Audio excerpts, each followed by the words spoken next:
Alors, on commence maintenant un nouveau chapitre où on va étudier le concept de fonction continue. Vous avez déjà en tête c'est quoi une fonction continue. Vous avez vu ça en calcul différentiel. Moi, ce que je veux faire, c'est de faire un lien entre ce concept-là et puis des concepts qu'on a vus au préalable, c'est-à-dire des concepts topologiques comme ensemble ouvert, ensemble fermé, ensemble compact, convergence de suite, et ainsi de suite. Alors, dans cette première capsule ici, la capsule numéro 27, on va tout simplement poser la définition de c'est quoi une limite pour une fonction. Alors, vous allez voir que ça suit pas mal ce que vous avez déjà vu en première année pour des fonctions de R vers R et en deuxième année pour des fonctions de Rn vers Rm. Sauf qu'ici, je vais énoncer la définition pour des espaces métriques en général. Mais les exemples qu'on verra, par contre, sont pour la plupart des exemples là, où est-ce qu'on va faire affaire avec des fonctions réelles. OK, alors, je vais en fait vous donner une définition que probablement vous avez jamais vue. Ça fait longtemps que vous parlez de fonctions. Hein, on voit ça au secondaire pour la première fois. Mais je suis prêt à gager qu'il n'y a personne d'entre vous qui pouvait me donner une définition que je qualifierais comme étant rigoureux. C'est-à-dire, vous allez me dire, bon, ben, c'est une association entre un ensemble et un autre ensemble. Et puis, moi, je vous demanderais d'abord, c'est quoi tu veux dire par association? Ou c'est une règle qui fait correspondre un élément d'un ensemble à un élément d'un autre ensemble. Et là, je vous poserai la question, ça veut dire quoi fait correspondre? Alors, vous avez toute la bonne idée en tête, mais pour la première fois ici, comme je dirais, pour fin de complétude de votre cheminement académique, je vais vous donner la définition mathématiquement acceptée de c'est quoi une fonction. Donc, on commence avec deux ensembles, A et B, hein, donc ça fait du sens. Puis on dit une fonction de A vers B, c'est un sous-ensemble qu'on appelle F du produit cartésien de A et de B. OK? Alors, on sait c'est quoi un produit cartésien? C'est tous les couples ordonnés où est-ce que le premier élément du couple, c'est un élément de A et le deuxième élément du couple, c'est un élément de B et qui satisfait la propriété suivante, que il y a un certain ensemble qu'on appelle DF, qu'on va appeler le domaine de F, qui est dans A, et puis pour tout élément dans cet ensemble-là, il existe un unique élément B tel que le point AB appartient à ce sous-ensemble ici. Okay? Donc, existence d'unicité, là, c'est un peu comme le test de la droite verticale que vous voyez la première fois que vous voyez c'est quoi la définition d'une fonction. Hein? Le même point A ne peut pas avoir deux valeurs de f différentes. Hein, donc, c'est ça qu'il existe unique. Donc, juste au cas où vous ne l'avez jamais vu, là, ça veut dire existe. Le point d'exclamation, ça veut dire unique. Il existe unique élément B dans B majuscule, tel que ça, c'est vrai. Donc, c'est-à-dire, si vous avez AB dans F et AB' dans F, alors il faut que B soit égal à B'. OK? Donc, c'est comme ça qu'on définit une fonction. Un sous-ensemble du produit cartésien qui satisfait à cette propriété ici. L'ensemble df, c'est le domaine de f. Le sous-ensemble suivant dans B, qu'on appelle l'image de f, c'est tous les B minuscules dans B majuscule, tel que il existe un A minuscule dans df qui a la propriété que AB appartient à F. C'est-à-dire que le point B a un élément A correspondant tel que AB dans F. Donc, cet ensemble ici, on appelle ça l'image de F. Donc, on utilise la notation que vous connaissez déjà pour désigner ceci. La notation f qui va de df vers b pour indiquer que f est une fonction de df vers b. Et aussi, au lieu d'écrire ceci, on utilise la notation que vous connaissez bien. Donc, au lieu d'écrire AB appartient à F, on choisit par convention de dire B égale F avec des parenthèses A à l'intérieur. Donc, quand vous voyez ça, ce que ça veut dire, c'est ça. Okay? On dit alors que B est l'image de A par F. Okay? Donc, ça, c'est une définition rigoureuse de c'est quoi une fonction. Et puis, si je me limite, par exemple, à des cas où A et B sont les réels, bien, F ici, ça serait essentiellement le graphe de la fonction f. Hein, c'est un sous-ensemble du produit cartésien de R avec R. Le produit cartésien de R avec R, c'est le plan XY. Donc, dans le plan XY, vous avez une fonction f qui va de R vers R, et puis on la représente par une courbe. Okay? Donc, cette courbe-là, c'est ce qu'on appellerait le f dans ce contexte ici. OK, donc juste comme je disais, pour besoin de compléter votre acheminement académique, là, voici une définition formelle de c'est quoi une fonction. Donc, dans ce cours ici, les ensembles A et B, donc ici, on a juste supposé que c'était des ensembles. On n'a pas dit qu'il y avait d'autres structures autres que c'est des ensembles. Hein? A pourrait être des fruits, et puis B, ça pourrait être des couleurs. Et puis, on associe ici, là, A, B appartient à F, ça veut dire que A, c'est un fruit, puis B, c'est la couleur de ce fruit-là. Hein? Donc, ça peut être n'importe quoi. Mais en général, dans ce cours ici, on va s'intéresser à le cas où les ensembles A et B sont des espaces métriques. C'est-à-dire qu'il y a une métrique sur A, et puis il y a une métrique sur B. OK? Donc, puis on va s'intéresser, comme je disais en introduction de capsule, au lien entre la fonction et puis les propriétés métriques qu'on a déjà vues, les propriétés topologiques, par exemple, ouvert, fermé, suite convergente et d'autres concepts. Donc, on va surtout faire ce lien-là. Cependant, donc les concepts, je vais les définir dans cette généralité ici, mais les exemples concrets qu'on verra bien souvent, A et B, seront les réels avec métrique donnée par la métrique standard avec laquelle on travaille depuis le début du semestre, là, valeur absolue de la différence. OK? Alors, donc le premier concept que je veux définir, c'est celui d'une limite. OK? Puis ça, je vous encourage de retourner voir vos notes de calcul de première année et vos notes de calcul en deuxième année pour voir quand le prof vous a donné la définition de limite, là, à quoi les termes dans cette définition-là correspondent ici. OK? Alors, juste pour faire le lien que vous voyez, là, que cette définition-là que je vous donne ici, c'est tout simplement une généralisation de définitions que vous avez déjà vues dans des contextes particuliers. Donc, je vais avoir ici deux espaces métriques, A avec métrique DA, B avec métrique DB, et puis j'ai une fonction qui va d'un certain domaine dans A vers B. On va prendre un point qui est un point d'accumulation de DF. Un point d'accumulation de DF. Donc, ce n'est pas nécessaire que X0 appartienne à DF, mais il doit être un point d'accumulation de DF. Donc, c'est-à-dire que ce n'est pas nécessaire que la fonction f soit définie au point X0, mais il faut qu'elle soit définie à des points aussi près que l'on veut de X0. Donc, pour ça qu'on prend un point d'accumulation. On dit que f tend vers la limite L lorsque x tend vers x0, et puis ça, c'est un défi epsilon delta, comme on a déjà vu dans des cours de calcul. Si, à chaque fois que vous me donnez un epsilon positif, moi, je peux calculer un delta positif tel que, quand je prends des points qui sont dans la boule de rayon delta autour de x0, boule est pointée, donc les x vont être différents de x0, puis aussi des points x qui sont dans df, donc les points x satisfont deux choses ici. Ils sont dans le domaine de f et ils sont à une distance inférieure à delta du point x0. Puis ils ne sont pas égaux à x0 à cause du 0 que j'ai ici.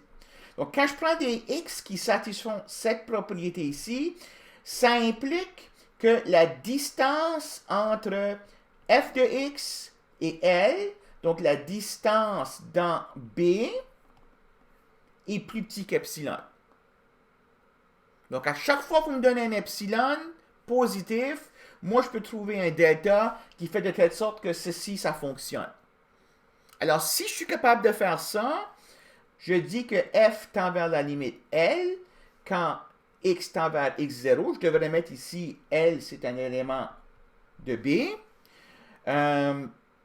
Et puis, on va écrire la notation que vous avez déjà vue, la limite quand x tend vers x0 de f de x égale à L, ou bien, parfois, on utilise cette notation ici. Là. Moi, j'utiliserai surtout celle-ci dans le cours ici.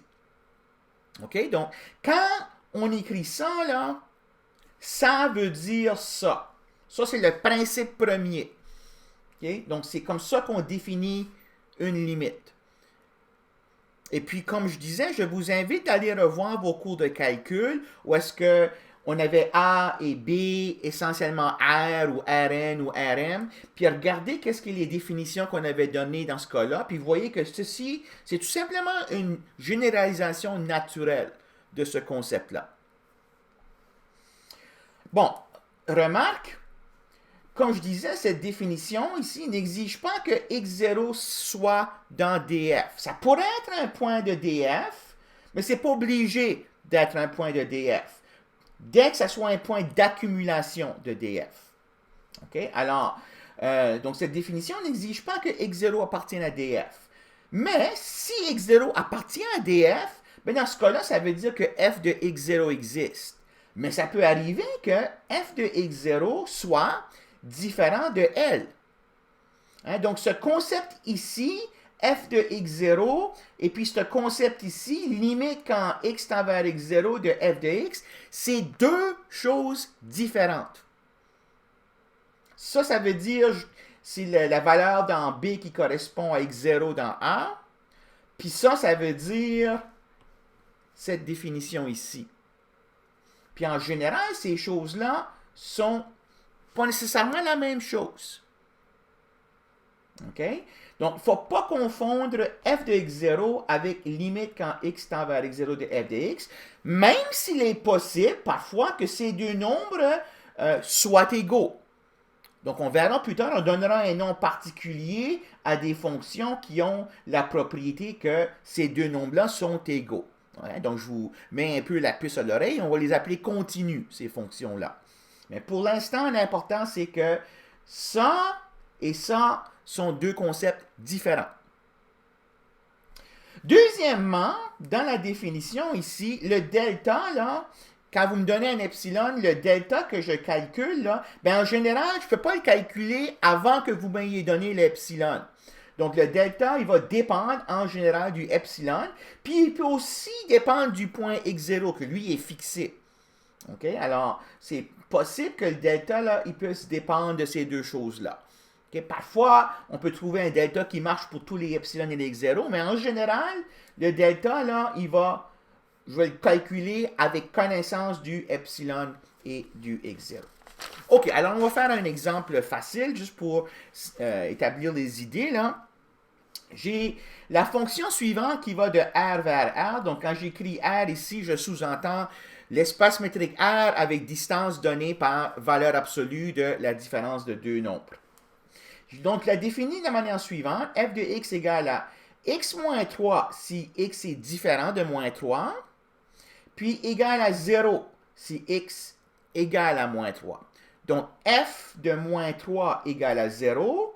Montrer que limite, quand x tend vers moins 3 de f de x, c'est moins 6. OK? Donc, voici ce qui se passe graphiquement quand je disais qu'une fonction, c'est un sous-ensemble du produit cartésien. Voici ce sous-ensemble ici en vert. OK? Alors, pour des x qui sont différents de moins 3, j'ai une droite ici de pente 1 avec ordonnée à l'origine moins 3. Mais cependant, j'ai un saut ici. Quand x égale à moins 3, la fonction saute de valeur à 0 ici. Donc, on voit visiblement ici que quand x se rapproche de moins 3, hein, la valeur de la fonction se rapproche de moins 6. Il y a un saut abrupt ici, là, mais on voit que les valeurs se rapprochent de moins 6. Si on n'arrive pas à exactement à moins 3, là, on voit que les valeurs de y ici se rapprochent de moins 6. Donc, c'est ça que ça veut dire, ceci. Donc, à montrer, c'est cette définition ici, mais dans le contexte où A et B sont la droite réelle. Donc, on veut montrer que pour tout epsilon positif que vous puissiez me donner, je suis capable de trouver un delta positif tel que quand je prends un x dans la boule épointée de rayon delta autour de moins 3, alors ça c'est une boule ici, la distance entre f de x et moins 6 est plus petit qu'epsilon. Donc j'ai une boule de rayon delta ici, puis il faut que je montre que les valeurs de y correspondant ici sont à une distance de moins 6 plus petit qu'epsilon, si j'ai bien choisi mon delta ici. Okay, donc ici, c'est important, là, la boule est pointée. X ne peut pas être égal à moins 3. Okay, donc, X est à une distance plus petite que delta de moins 3, mais n'est pas égal à moins 3. Si je traduis ça ici en termes de valeur absolue, ici, ça veut dire la chose suivante. Pour tout epsilon positif, il existe un delta positif tel que si la distance entre x et moins 3 plus grand que 0, hein, ça veut dire ça, que x ne peut pas être égal à moins 3, puis plus petit que delta, ça implique que la distance entre f de x et moins 6 est plus petit qu'epsilon. OK? Donc, moi, je raisonne de la manière suivante. Si x est tel que, j'ai cette inégalité ici. Alors, x moins moins 3, là, bien sûr, c'est x plus 3. Hein? Donc, x plus 3 en valeur absolue est plus petit que delta. Alors, dans ce cas-là, ça veut dire que x ne peut pas être égal à moins 3. Et il en suit que pour calculer les valeurs de f de x, j'utilise la formule qu'on avait ici. Hein, si x est différent de moins 3, f de x est donné par x moins 3. OK? Puis dans ce cas-là, quand je vais calculer f de x moins 6, c'est-à-dire f de x plus 6, je vais avoir x moins 3 plus 6, c'est-à-dire x plus 3. OK? Donc, ça, c'est un genre de calcul en brouillon que vous faites ici. Vous êtes en train de raisonner par brouillon. OK? Vous allez vouloir, quand vous m'avez donné un epsilon, moi, je vais choisir delta en fonction d'epsilon, tel que si j'ai bien choisi mon delta ici, il va en suivre que ça, c'est plus petit qu'epsilon. Mais voyez ce que j'ai ici, là. C'est exactement la même chose que j'ai là. Donc, vous me donnez un epsilon. Moi, si je choisis delta égale epsilon, ben, quand je vais avoir cette relation-là satisfaite, il va en suivre que ça va être plus petit que delta égale epsilon. Donc, ça va être exactement cette propriété ici qui sera satisfaite. Alors, comme je disais, ça, c'est le brouillon, si on veut. Hein? On fait ce brouillon-là, puis ensuite, on dit, bon, ben, soit epsilon plus grand que 0 quelconque, et posons delta égale epsilon. Alors, si x est tel que,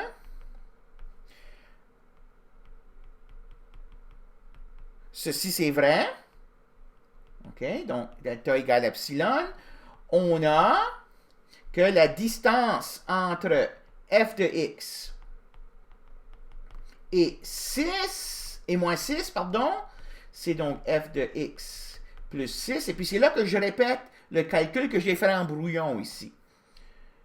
Égal à valeur absolue de x moins 3 plus 6. Hein, donc, f de x va être égal à x moins 3 parce que x n'est pas égal à moins 3. Égal à x plus 3 qui va être plus petit que epsilon. Et puis c'est fini. Donc, j'en conclus que la limite quand x tend vers moins 3 de f de x, c'est égal à moins 6. Puis remarquez que ça, c'est pas égal à f de moins 3. F de moins 3 ici, c'est 0. Okay? Donc, juste, encore une fois, pour renforcer l'idée là, que limite quand x tend vers x0 de f de x, puis f de x0, en général, ça peut être deux choses différentes. Donc, voilà pour cet exemple-là. J'en fais un autre exemple. Je vais travailler encore une fois dans la droite réelle. Je vais considérer l'ensemble R+, qui sont tous les réels positifs. Et puis, je vais prendre la fonction f, qui va des réels positifs dans les réels, définie par f de x égale 1 sur x. Je vais fixer un point x0 positif donné. Donc, lui va être fixé tout le long du calcul. Montrer que la limite quand x tend vers x0 de f de x, c'est 1 sur x0. C'est-à-dire que dans ce cas ici, on va avoir l'égalité avec f de x0. Donc, encore une fois, qu'est-ce qu'on doit montrer? On doit montrer cette définition ici, dans le cas où ADA et BDB sont la droite réelle. Donc, à montrer ici, on veut montrer que pour tout epsilon positif, il existe un delta positif tel que quand x appartient à la boule de rayon delta centrée sur x0, différent de x0, et aussi dans R+, dans le domaine, donc x, ça va être un nombre positif différent de x0, puis à une distance de x0 plus petite que delta. Donc, montrer que pour tout epsilon positif, il existe un delta positif tel que quand x satisfait ce que je viens de dire là, ça implique que la distance entre f de x et 1 sur x0 est plus petit que epsilon. OK? Alors, ce que je veux faire maintenant, encore une fois, c'est faire un brouillon. OK? On va raisonner en brouillon parce que je vais essayer de voir est-ce que je peux faire un lien entre cette quantité ici et puis cette relation ici. Donc, on remarque, le brouillon que vous faites là, vous n'êtes pas obligé de me le montrer. C'est pour vous guider dans comment est-ce que je vais choisir le bon delta. Donc, on remarque que si x appartient à cette boule épointée et dans R+, alors, quand je calcule 1 sur x moins 1 sur x0, okay, donc je calcule la quantité que j'ai ici, je vais la simplifier un peu, je vais avoir, je vais changer ça de couleur, je vais avoir, quand je mets sur le dénominateur commun, x moins x0 sur x0.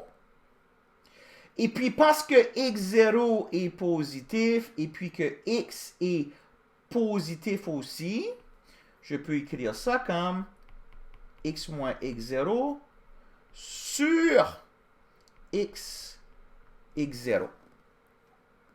Donc ici, on serait tenté de dire, OK, je veux que ça soit plus petit que epsilon, ceci, en sachant que ça va être plus petit que delta.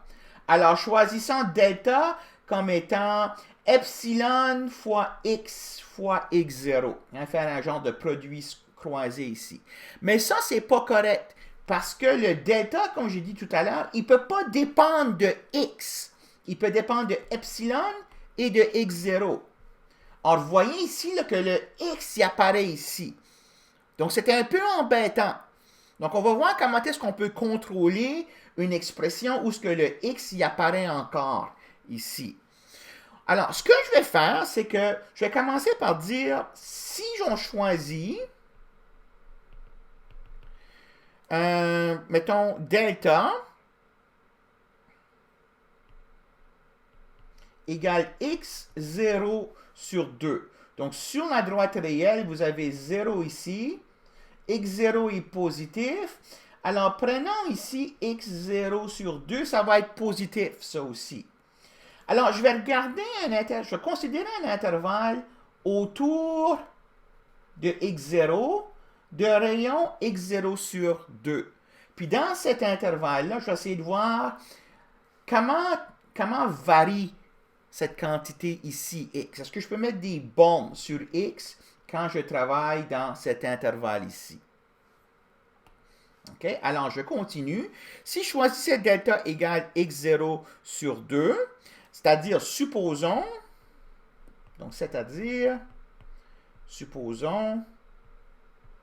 que x moins x0 est plus petit que x0 sur 2. OK? Donc, quand j'ai ça, quand j'enlève les valeurs absolues ici, j'ai x moins x0 plus petit que x0 sur 2, plus grand que moins x0 sur 2. Je vais ajouter x0 des trois côtés de l'inégalité ici. Alors, je vais avoir x0 sur 2 plus petit que x plus petit que 3, x0 sur 2. Hein, donc, c'est en train de dire ici là, que si la distance entre x et x0 est plus petit que x0 sur 2, je suis dans cet intervalle ici. Donc, x va être plus grand que x0 sur 2, puis plus petit que 3x0 sur 2. Donc, c'est ça que j'ai ici. Si je multiplie par x0 maintenant de chaque côté, parce que x0 est une quantité positive, ça ne change pas le sens de l'inégalité. Alors ça implique que x0 au carré sur 2 est plus petit que x0, plus petit que 3x0 au carré sur 2. Donc, si je vais prendre ce terme ici, puis je vais utiliser ce côté ici l'inégalité pour dire que 1 sur x0 est plus petit que 2 sur x0 au carré. Alors, qu'est-ce que j'ai gagné en faisant ça? Voici ici, j'ai 1 sur x0, c'est précisément le terme que j'ai ici. Alors, je vais pouvoir remplacer ce terme-là par une borne supérieure qui n'aura plus le x dedans. OK? Alors, c'est ça qui va me guider ici. Donc, ça va vouloir dire, quand j'aurai fait ça, ça va vouloir dire que 1 sur x moins 1 sur x0, on vient de voir que c'était x moins x0 sur x0. Je vais pouvoir dire que ça, c'est plus petit que 2 sur x0 au carré fois x moins x0. Donc, quand x moins x0 sera plus petit que delta, ça va être plus petit que 2 delta sur x0 au carré. Puis moi, je voudrais pouvoir dire que ça, c'est plus petit que epsilon à la fin du calcul. Donc, c'est ceci qui va me guider dans mon choix de delta. Si epsilon est connu, puis je veux avoir ceci, il suffit de choisir delta égale, mettons, epsilon x0 carré sur 2.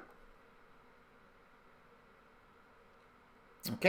Mais j'avais déjà mis une contrainte sur delta. J'avais mis delta égale x0 sur 2. Puis ici, j'ai delta plus petit que epsilon x0 carré sur 2. Donc, je voudrais pouvoir utiliser les deux choses simultanément. Donc, c'est le genre de raisonnement qu'on a utilisé déjà plusieurs reprises. On va prendre le plus petit, le minimum. Donc là, maintenant, on commence notre démonstration. On a obtenu l'intuition ici en faisant un petit calcul.